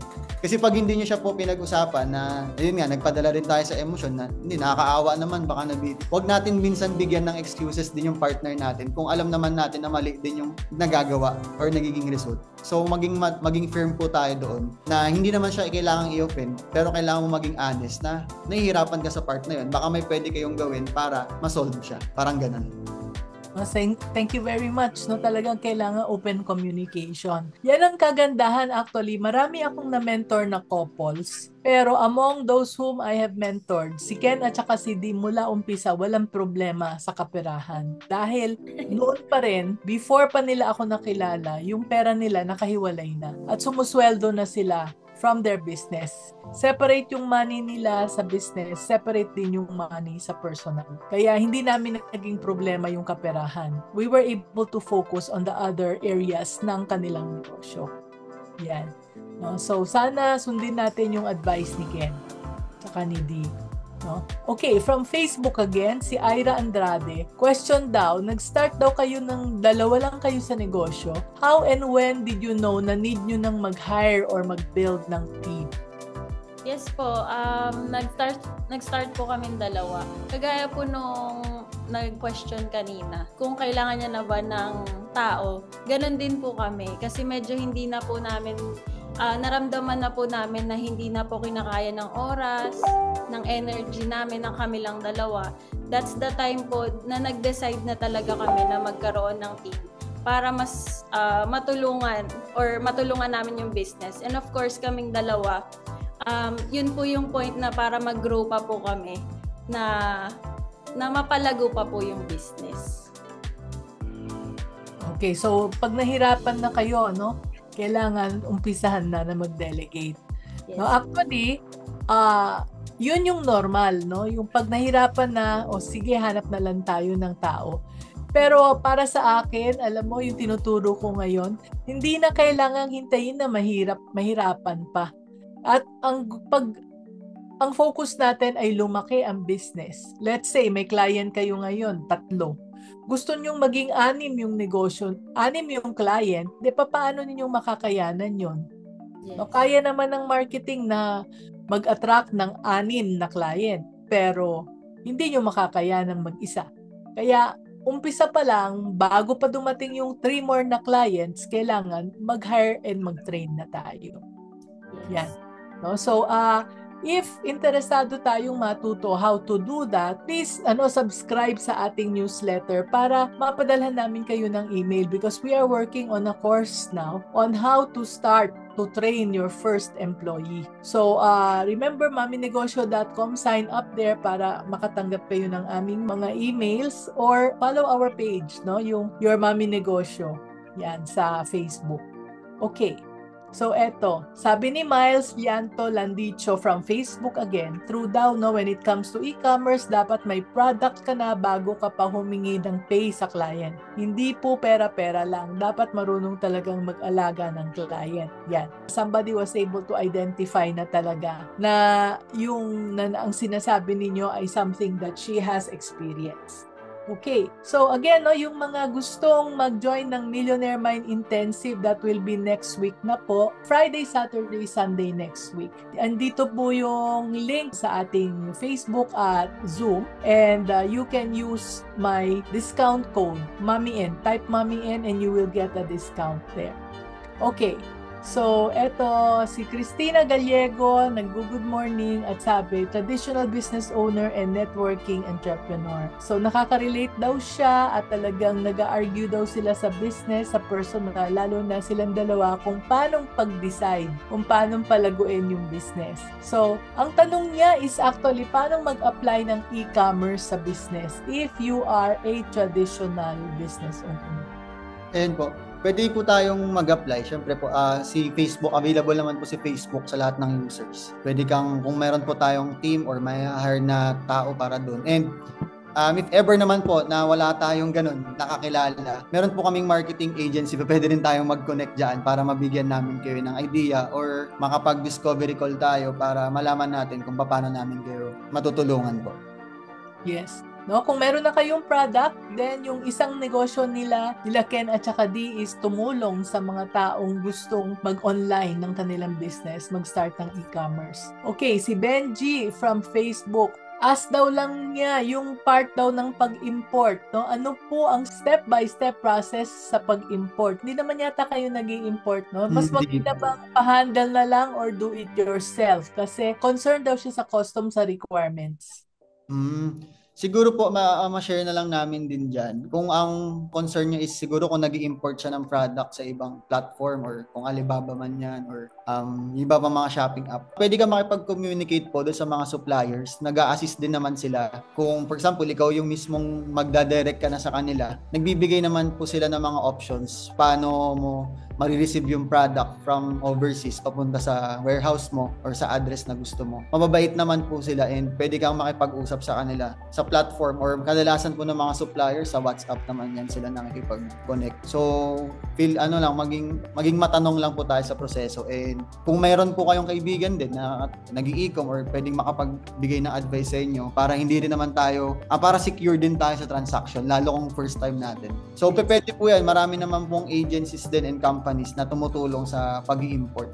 Pero nakakatakot Ken kasi marami din mga scammers sa online. Kaya yun, meron akong isang kakilala na na-scam siya. No? So, hindi dumating yung products, yung mga ganon. O kaya dumating, iba naman ang quality dun sa nakalagay sa picture. Kaya yun yung medyo delikado. So, talagang sana kung merong mga established na kilala na mga pwedeng kausapin. Marami namang mga legit, yun lang. Kailangan talagang due diligence. Hindi yung basta pinakamura, yun na ang kakagatin natin. O kaya yung mga magaling magsalita, kailangan natin maghanap ng mga proof of concept. Yung sino na yung mga naging customers nila, kung makahingi tayo ng referral, di ba? Mas safe yun. Okay. So, ito naman si Jean Aquino. This is Jean Aquino. Paulino yata ito. No, sabi, growth is difficult kung isa lang ang committed. So, yung mga nahihirapan, paano mo na-manage na i-convince yung partner mo na para mag-grow kayo together? Siguro po sa amin, Mami Ed, nung nagsisimula kami, ang mas una talaga nag-grow si Ken. During that time po, parang naku-curious ako bakit ang galing niya magsalita. Bakit nakikipag-usap siya sa mga team namin, sobrang galing. That's the time when I realized na nagte-training kasi siya noon. So yun po, parang sumama na rin ako. Kumbaga nahikayat na ako sumama mag-training sa kanya para we can both grow together. Ayun po yung nangyari. Tsaka dagdag ko lang din doon, no? Mag-set, for example, kung couple kayo, para ma-convince mo yung partner mo. Kami, ang lagi namin ginagawa, nag-set kami talaga ng goals namin. It's either gala yan with kids, kung, for example, gusto rin naman namin isama yung team namin, punta kami ng kung saan man lugar. Set kayo ng goal kasi nakakadagdag sa excitement yun eh. And mas nagiging yung bond nyo as couple din, na meron, sabi nga, di ba, yung relationship goals. Dapat, hindi kasi pwedeng puro ano lang, yung trabaho lang tayo para mag-pay ng bills. Nakakadagdag din ng spark and boost sa relationship kapag meron kayong something na na-excite kayong gawin. Example, travel. Yan. So ngayon po yun, isa sa mga ginagawa namin, nag-create talaga kami ng memories din. Kaya parang yan, ang goal namin talaga yearly, mag-abroad din kami, gala, kasama po yung kids. So paano natin may hit yun? So kailangan may katapat siya na trabaho. So ito yung gagawin natin, trabahuhin natin siya. Ano yung tingin mo kaya mong simulan na pwede mong itulong dito para ma-hit natin to? So sa ganun po, nahahatak yung isa eh. Tapos yung regarding sa nag-grow, siguro parehas din kami din naman. Ako naman, siya yung unang nag-grow din nung time pa na, kasi dati wala akong valid IDs. Pag may benta ako, siya pa yung pipila sa mga remittances, sa mga ganyan. So dumating sa time na pinapagalitan na ako ni Din, ano ba yan? Ang tamad mong pumila, ang tamad mong kumuha ng ID. Hindi na kita tutulungan dyan, na parang ganun. Kailangan gawin mo na rin yan. So yun, naging sign din sa akin na, oo nga no, nakakahiya naman, siya pa yung pumipila pag may pa-order ako remittances. Way back 2018, 2019, mga ganyan. So nakita ko sa kanya na-inspired din ako sa kanya kasi hindi siya ganun kasalita pero walk the talk naman siya. Ginagawa niya agad. So sabi ko, okay, parehas kaming may natututunan sa isa't isa. May alam siya na hindi ko alam and meron din akong alam na hindi niya din alam. So napagko-combine namin siya, mas nagiging masaya. Pero hindi to fairy tales, guys. Talagang may challenge talaga sa relationship. And yun, kailangan talagang i-work out mo siya daily. Yan. No, so, oo, tama yan, no, yung sinabi mo. Natatandaan ko, ikukwento lang ako ng konti. Yung Millionaire Mind Intensive, no, hindi sa nagpo-promote ako ha, ikukwento ko lang. Millionaire Mind Intensive, yung nag-attend kami, wala pa sa Pilipinas noon, sa Singapore pa meron. Kaso, yung aking husband, walang hilig yan sa training, walang hilig sa seminar. So, sabi ko sa kanya, gusto mong mag-seminar, libre lang, kasi that time libre lang talaga. Sa Singapore, pupunta ka. Sabi niya, ayoko ng seminar. Sabi ko, sa Singapore. Singapore, oo, gusto ko. Sige, travel ka. Dahil sa travel, napilitan siyang mag-attend ng Millionaire Mind Intensive, which is very good kasi nagkaroon kami ng pareho ng ang naging mindset namin when it came to money. So, yung mga hindi taga Manila, ang gawin nyo sa mga sa mga partner nyo is gawin ninyong parang bonding trip din, yung pag-aaral, yung pag-seminar. It is a seminar or training or event na with travel, di ba? So, 2-in-1, bonding din. And that is something na probably you can save up with para meron kayong budget para dyan. So, balik tayo dito sa questions. Meron pa, okay lang kayo? Yes po, enjoy naman po. Nanet Okmar, sabing ganon. My partner and I are starting a business dito sa Papua New Guinea and naghahanap siya ng mentor who can guide and direct us. So, okay. So, thank you very much, Nanet, no? So, if you're interested, just message me. I'm just one message away. So, may question dito. Eto sa inyo to. My Mortel, paano pong maging reseller? Yan. So, message po kami yung sa link po sa Yapak Culture po. Mag-message po tayo dyan. Hindi nyo kailangan maglabas na malaki dyan for as low as 5,000 pesos po. Good thing po dito dito po pag bumili tayo ng packages, discounted po yung makukuha ninyo agad para may tubo na agad kayo sa unang purchase nyo pa lang. Yun naman po yung natin dito. Then, connect po tayo doon, message nyo po kami doon. Or sa page po mismo, may sasagot naman po dyan. Okay. So, eto, question from Theo James, Facebook 10. Okay lang po ba makipag-partner sa kaibigan? Yan. Yan. So, ayan, naturuan din kami dito ni Mami Ed. So, wala namang problema kung makikipag-partner ka sa kaibigan nyo. Basta lang, ano muna yung intention nyo, bakit kayo magpa-partner? Mayroon ba kayong kanya-kanyang expertise na pwedeng i-contribute sa company? Or magpa-partner lang kayo kasi parang dahil sa relationship ninyo na parang ito yung gusto kong kasama. So, kailangan maging clear muna doon. Kasi maraming nag-fail na magkaibigan. Kasi syempre, sa una, pag hindi pa kumikita, parang fairy tale yan yung tara hanggang dulo, ganyan tayo. Pero along the way kasi, kapag hindi clear yung intention, hindi malinaw yung values nyo sa isa't isa, may mga times na pwedeng na-excite lang kasi kayo kaya gusto nyo mag-partner. Pero sa pagbibusiness kasi, hindi pwedeng emotion or dahil kaibigan ko lang siya kaya kami magpa-partner. Kailangan, ano muna yung values niya, di ba? Tapos kami ito sa mga couples din. Pag meron kaming partnership na ipag-partner kami, tinitignan din namin, family-oriented ba to? Fit ba to sa values namin? Hindi pwedeng magaling lang siya. Di ba? Kasi marami namang magaling sa labas eh. Ang mahalaga dyan, yun, ano yung character nung kasama mo? Di ba? Mamaya sobrang galing yung pala, manginginom, sugarol, babaero. Medyo mahirap yun. Kasi pwedeng mag-success yung business nyo, pero kung may influence naman yan sa company and sa culture, and pati sa family mo madadamay. No yun. 'Di ba? So, maging clear muna ano yung bakit kayo magpa-partner. Meron ba siyang expertise na i-contribute? Malinaw ba yung roles? Or dahil ano lang, talagang kita-kita lang, dahil tropa lang. So, siguro yun yung ma-advise namin kasi maraming friendships ang nasisira or nagkakaroon ng conflict kasi hindi malinaw yun. Naging pera lang yung motivation. So, alamin nyo muna kasi pwede naman na ikaw lang naman. Mas okay yun. At least wala ka masyadong papakisamahan. Pwede ka naman mag-hire. Marami naman magaling dyan na pwedeng maging fit dun sa opportunity mo. Na yun, di ko alamin mo siguro ano muna yung purpose mo, bakit ka makikipag-partner. Yan, no? So, sana na, sana clear yon sa iyo, Theo James, no? Delikado, maraming magkakaibigan na nagkaroon kami ng kaibigan na we ended up losing so much, many millions. And ang pinakamasakit, we lost couple na friend dahil sa pera, no? Kaya kailangan very careful tayo. Yun nabanggit ni Ken, no? Kung ano yung meron tulad nila, yung partnership nila ni Yapak Culture. Yapak Culture, gumagawa ng product. Expertise niya yon. Hindi expertise ni Ken at saka ni Dee yung paggawa ng product. Pero, ang expertise naman ni Ken at saka ni Dee, yung pag-market, yung pag-branding ng product na yun. So, dahil kanya-kanya sila ng expertise, so they joined together and naging strong yung kanilang partnership. So, that is the kind of partners that you look at. Hindi naman kayo nag-umpisa na magkaibigan, hindi ba? Yung best friend talaga as in since grade school, barkada, hindi naman ganon. No? Hindi ko, kababata ko siya, tapos naghiwalay na kami ng landas dahil may mga iba kaming pinurso po na career.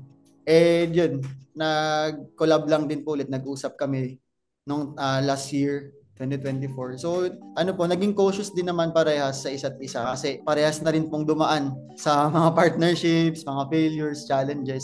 Kaya ngayon po, talagang nag-stick kami dun sa muna yung values ng company. And nakita naman din namin dito yung vision din ni Yapak po, nung owner talaga, nung founder. And yun, fit naman dun yung expertise din namin kasi yun naman yung hina-handle namin, yung e-commerce po. Tsaka good thing sa partnership din namin when it comes to business, professional, and yun, nire-respect din nila kami as couple kasi yan, ingat din sa mga nakakasama dahil syempre, minsan may mga encounter ka na hindi no-honor yung partner mo, parang ikaw lang. So kami kasi as one talaga kami kapag ginagawa dahil tandem kami. So grateful kami kasi talagang na-feel namin naman na yun, welcome din kami talaga. Kaya naging fruitful din sa unang year namin. Ang ganda nung naging result po. Okay, that's great. Congratulations, ha. Okay, so ito si Jelina Ann. Taga Siargao siya. Paano daw lalakas ang room accommodation business niya sa Siargao? Napakamahal ng airfare. Umaayaw ng mga local at foreign tourists para sa pag-travel. At isa daw sa mga problema na identified is yung airline companies na going to Siargao. Siguro limited lang ang mga airline companies. So may solution ka ba dito, Ken and Dee? Siguro po yung sa airlines, si Mami, yan, hindi namin expertise yan. Hindi namin siya masasagot. Pero kung ang concern is andyan, mahal yung pamasahe, malayo yung Siargao. So siguro, ano ba yung value na makukuha nila kapag nag-trip sila dyan? Ano ba yung moment, yung memories na pwede nilang makapture, na something na pwedeng matap din yung emotions nila, medyo personal. Kasi pupunta yung tao dyan kahit malayo yan. Kung merong value sila na nakita or for example na something na hindi pa nila na-experience sa ibang lugar na magiging worthy kung mag-invest sila ng time ng pamasahe. Kasi parang sample po, ba't yung mga Pilipino, di ba, na gusto mag-Hong Kong? Sample na, yun yung unang kadalasan travel kasi may Disneyland doon. Yun yung gusto nila mapuntahan, yung mabuhay yung inner child nila. Di ba? So, pag naman dyan sa Siargao, pag ba sila pumunta dyan sa Airbnb or hotel, sa accommodation, ano naman yung something na pwede nilang ma-feel or ma-experience na something na hindi pa nila nakita sa iba? Yun po. Yun. Sige, thank you. No? So, sana, Jelina, narinig mo yun, no? Kahit na napakamahal ng airfare, hindi na natin wala na tayong magagawa doon. Ganun na talaga yun, no? Kasi wala silang kalaban eh. Pero, lalakas din ang room accommodation ng business ninyo kung may papakita mo kung how different are you. No? Yung unique selling proposition ninyo. Yung sarili mong room accommodation na business. Anong meron yung place mo na wala yung iba? So, kung kailangan mo ng tulong sa paggagawa ng Facebook ads para ikaw ang maging preferred na place na pupuntahan, then message Ken and Dee. They can help you. Tama ba? Pwede? Yes. Pwede. Yan. No, etong si RJ kanina pa sabi niya maghihintay daw siya ng masterclass mo, Ken, no? So, ask niya lang daw, nagkaroon ka ba ng masterclass about e-commerce? Actually, yun, Mami, pinag-iisipan namin siya na mag-masterclass kasi commitment din po yan sa mga magiging student natin. Pero syempre po, dahil kami naman, kung ano naman yung pwede naming value na maibigay din kung sakali man na may mga gusto magpa-coaching, syempre paghahandaan naman natin yan. And if ever na magkaroon po ng program, magagaranti namin, hindi kami magtitipid siguro ng value na pwedeng maibigay. And yung real experience talaga. Siguro abangan nyo po yan kapag nagkaroon tayo ng mga courses. In the meantime, follow niya kayo. Yes. Follow si Ken at saka Dee. Saan kayo ifa-follow? Nandyan na ba yung Facebook ninyo? Yes. Sa eScale Digital Marketing po pwede. eScale Digital Marketing. Follow niyo sila sa Facebook para at least yan. No? At least keep in touch kayo para at least malaman nyo kung meron na silang e-commerce na class. Kasi maraming nagtuturo ng e-commerce. Kaya lang, experience. No? Yan. So, Brian Pura, binalikan tayo ni Brian Pura. Maraming salamat daw. No? And also, si Cristina Gallego, sabi nga niya, kailangan daw nila ng clarity sa responsibility. Salamat daw. Yan. Okay. So, Marilyn Alvera Claveria. Okay. Mother to son, daughter relationship. Thank you. No? So, yon. Relationship talaga ang ma-identify kung ano yung mga roles. Kasi, pag magkasama tayo sa negosyo, meron tayong roles sa business, may roles din sa personal. Yan. Ano pa ba? Nasaan na ba? So, parang wala na, unless meron pa akong na-skip. Yeah. Sabi ni Jorel, hirap daw mag-manage ng staff. Lahat naman po, pinapaboran namin. Paano po kayo nag-manage ng mga staff ninyo nung nag-start pa lang po kayo?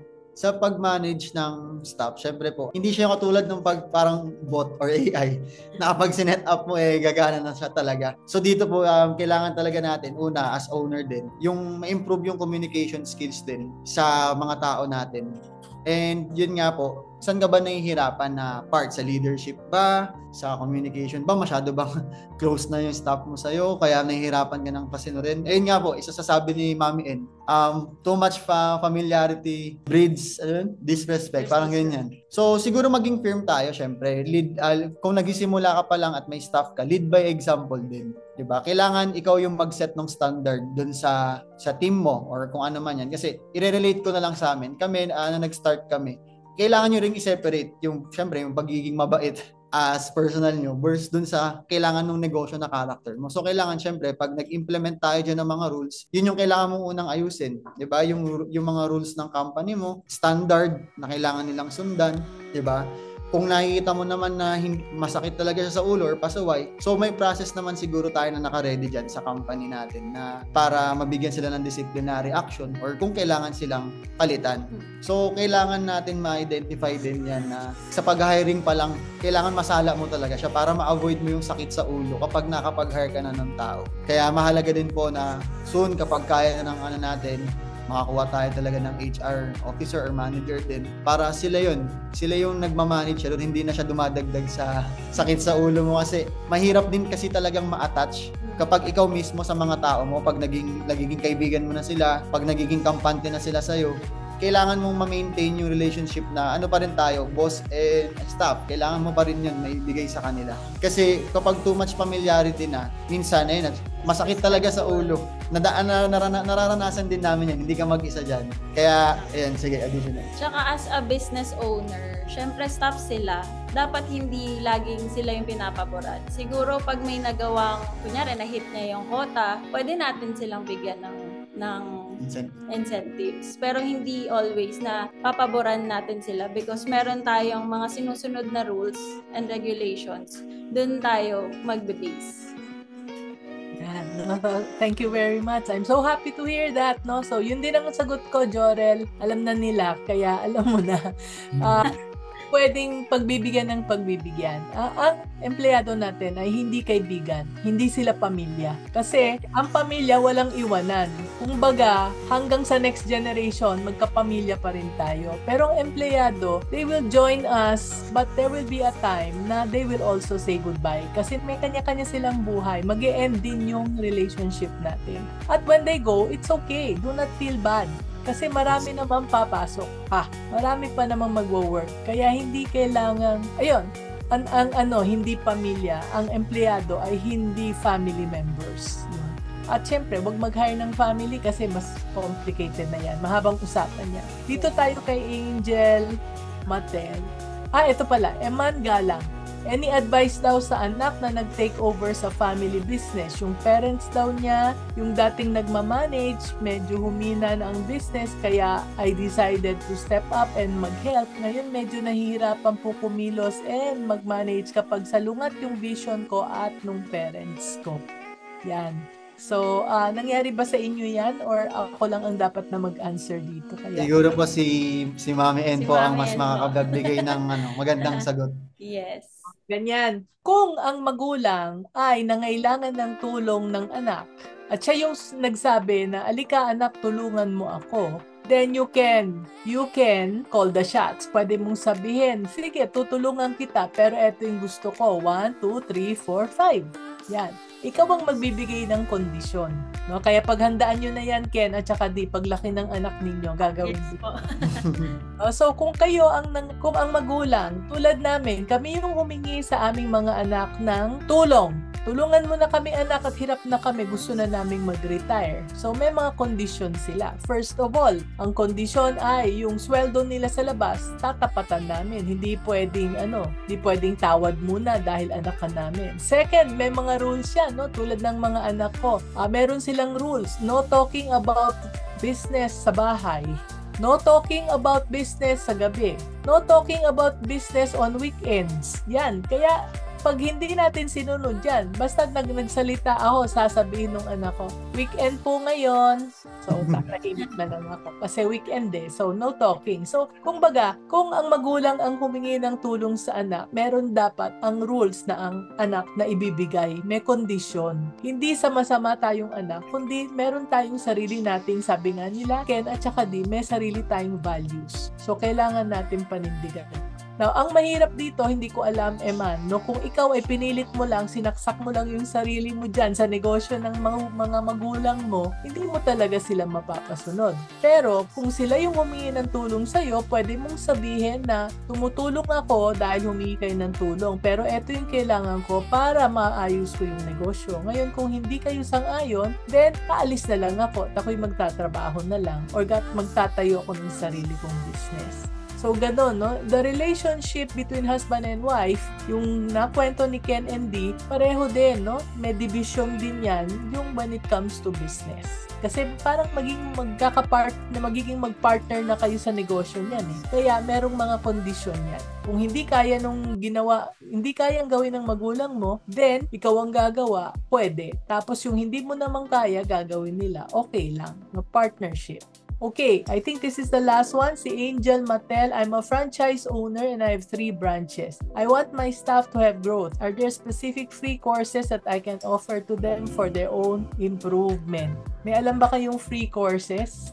Siyempre po una si Mami may mga free contents po talaga siya and sessions kagaya po nito para mag-grow talaga. Iba't ibang topic yan. Ngayon po, ano po bang klaseng growth yung gusto nating magkaroon yung staff natin about leadership ba yan, personal growth, iba-iba po depende sa. Ang masasuggest ko po, siguro mag-search tayo din sa online. Sino yung, or kung may recommendations po tayo na mag-best fit dun sa mga employees natin. Yan. For sure naman marami po ngayon sa online na may mga nag-o-offer naman sila kadalasan ng mga free courses. Then magtuloy pa, may mga program din po silang ino-offer.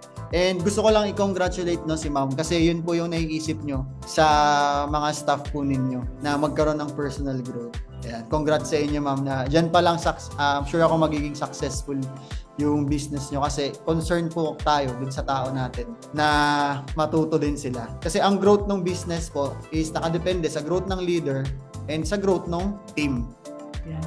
Okay, thank you. No? So, yun yung mga growth mindset. No? Pag meron tayong growth mindset, dapat may growth mindset din tayo para sa mga tao natin. Hindi lang yung tayo mag-grow at nandito sila at nag-grow tayo, hindi sila makakahabol. Kailangan isabay natin sila para mag-grow yung buong negosyo. So, i-share ko lang ito no, for those who are watching at kay Angel. No? Nung naghihirap kami, there was a time na talagang hirap yung business namin at hindi namin afford na ipadala sa training yung aming mga employees. Alam niyo, napakadali lang. No? What we do is every Friday, nagmi-meet kami. Tapos, nanonood lang kami ng isang YouTube videos. Marami namang mga TED Talks dyan. No? Depende kung anong topic. Kung ano bang kailangan, tama yung sabi ni Ken, ano bang kailangan na growth ng inyong mga tao? Leadership ba? Relationship ba? Or communication ba, whatever it is, no? Maghanap kayo ng TED Talk, tapos pag panoorin ninyo, you watch a TED Talk together as a group, tapos pag-usapan ninyo. At pagkatapos nun, libre lang yun. Magpakain lang kayo, magpa-burger lang kayo ng konti, happy na yung mga employees. Tapos, from there, you will learn already without having to pay. Pero kung kaya nyo naman magbayad naman kayo. Tama yung sabi ni Ken, no? IM Plus, that is very good. That's an organization ni Coach Rush, which is very good sa personal development at sa leadership. If that is something that you can afford. Yan, no? Ang dami daw nilang natutunan, sabi ni Christina Garcia. Yan. Okay, so gagawin daw nila yung ang nagagawa I salute you both, no? Dahil napaka-young pa ninyo. Pero ang nagagawa namin ni husband from the start, sinasahuran talaga namin ng mga sarili pag wala kaming tao para compensated din. Tama naman yan, no? Okay, so then Christina Gallego, no? And so, balikan natin since wala na tayong mga questions. So, Ken and Dee, ang dami nating insights and learning, no? Thank you very much sa pag-share ng inyong Yan. Before we end, do you have any final words of wisdom para sa ating mga viewers? Siguro po bukod dun sa mga strategies na narinig niyo po sa amin. Ito po yung lagi naming dala sa naging mentor din namin dati.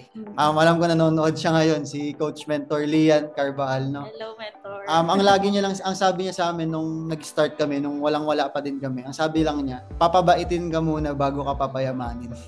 So napakasimpleng salita or binigay niya sa amin, pero napakalalim nun kasi yung success talaga may reflection yan eh. May mukha yung success eh. So kung ano yung character mo, kung ano yung intention mo, kung ano yung nasa puso mo, yun yung ibibigay sa'yo eh. Ang binibigay kasi sa atin hindi yung gusto natin eh. Ang binibigay sa atin kung ano yung deserve natin.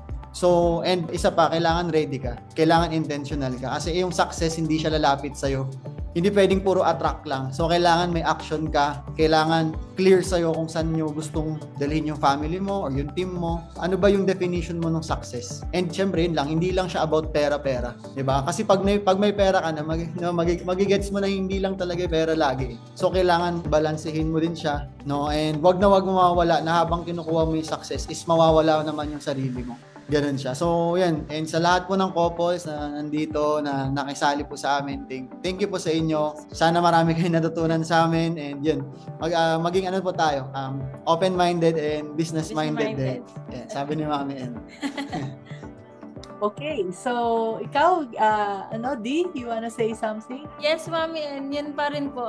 Yung mentor po, si Mentor Lian po kasi yung nagtatak po talaga sa amin na pababaitin ka muna bago ka payayamanin. So yun po yung tumatak sa amin from the start hanggang ngayon po. Kaya po, lahat po ng ginagawa namin is from the heart. Hindi po kami about pera-pera lang, but also to grow our team.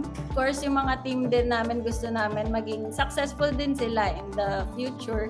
And also, sa mga clients naman namin, lahat kung ano yung kailangan din nila, binibigay din namin. So, yun po. Yan, thank you so much, no? And if they want to get in touch with you, kasi I'm sure maraming nabibitin, no? So, how do they do that, no? Nasabi na natin yung eScale Digital Marketing na Facebook. Yes, is there anything else? Is there any other way? Nakikita ko to, The Shoelution. Sa Yapak Culture. Yan, Shoelution. 2 Facebook na pwede kayong makonect. Okay. So, is there anything you would like to promote? Yan, siguro po, yun.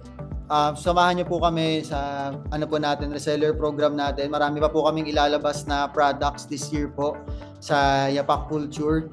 And doon naman po sa mga business owners na may existing business na tingin nyo is magiging malaking tulong sa inyo yung pag-adapt din online, pwede nyo po kaming kontakin sa eScale Digital Marketing po para makita po natin kung paano namin kayo matutulungan. And yun, syempre follow nyo lagi si Mami Negosyo. Sobrang laking tulong po nung naging mentor namin si Mami N. Talagang naramdaman namin yung growth sa pagkatao namin and sa business namin. Okay, thank you so much. Maraming salamat ulit, Ken and Dee, and it's been an honor to have you here. So, I'd like to say salamat sa panonood and remember to sign up to our free newsletter or starter kit sa maminegosyo.com. And don't forget to get in touch with Ken and Dee sa eScale Digital Marketing Facebook at sa kanilang offer as reseller sa Yapak Culture, no? The Shoelution. Yan, sa kanilang Facebook page na Yapak Culture, The Shoelution. And if you found this session valuable, join us again next Tuesday, no? Dahil napaka-excited po. I'm so super excited to announce na on July 22, we will have another episode of Meet My Mentor, no, which is why smart business owners rely on email to make sales even while they sleep. So if you find that Facebook ads is very expensive, a cheaper way to do marketing is to do email. At ang magtuturo nito, ang magiging guest natin is none other than my amazing mentor, the chief himself, no, si John Pagulayan, the founder of the Freelance Movement Tribe. Ito yung pinakamalaking freelance movement na tribe dito sa Pilipinas, no? So register early sa Zoom, nasa comment section yung registration link. So, thank you everyone. See you next Tuesday, and until then, keep shining and keep being business-minded, Pinoy.